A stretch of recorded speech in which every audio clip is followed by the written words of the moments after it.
Now we're going to do this example. We're looking at cosine 22.5 degrees, and we want to use the half angle formula. There are different ways that you could solve some of the problems, maybe by using the sum difference values or whatever. However, on the test, if it says use the half angle formula, then you're going to need to use the half angle formula. So we're looking at cosine of 22.5 degrees. And my formula for cosine of alpha over 2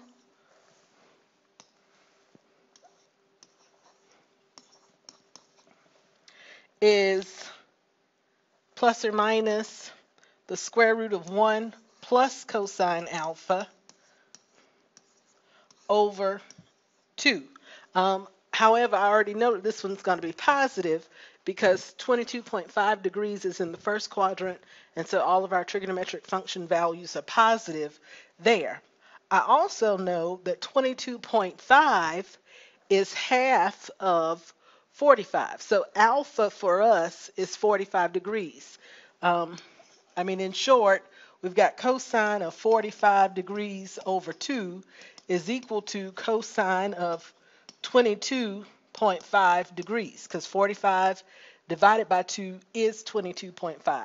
So this is alpha over 2, okay? And in our formula here, alpha is going to be 45 degrees, all right? I'll just move this out of the way.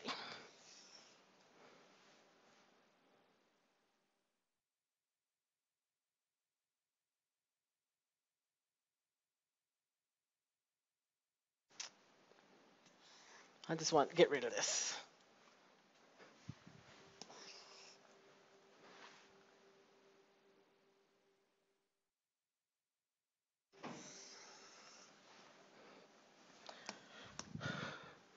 Okay, so alpha is 45 degrees for us, so we get 1 plus cosine of 45 degrees. All of that's going to be over 2.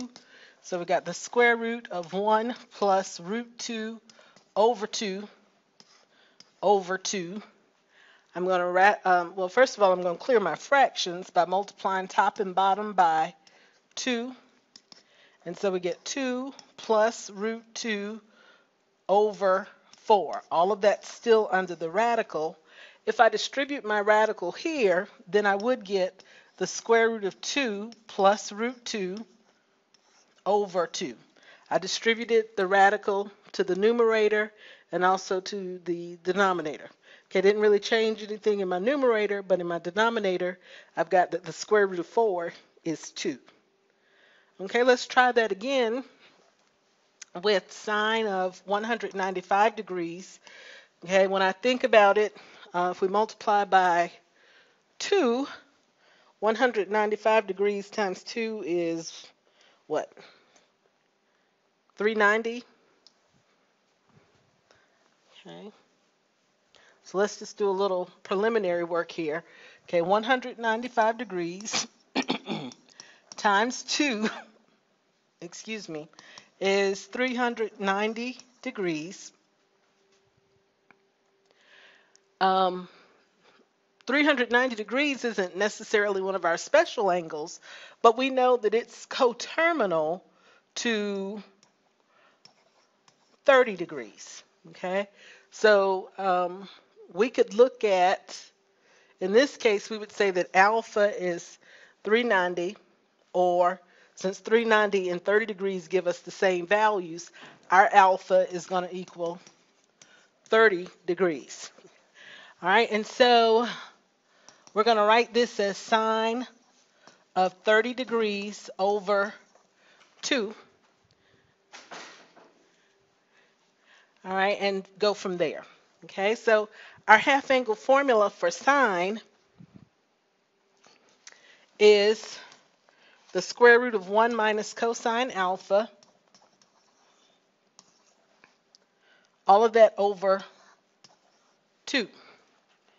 Okay, and again, looking at our original value, 195 degrees, think about which quadrant that's in. 195 is going to be in quadrant 3, where sine is negative. So our answer is going to be negative.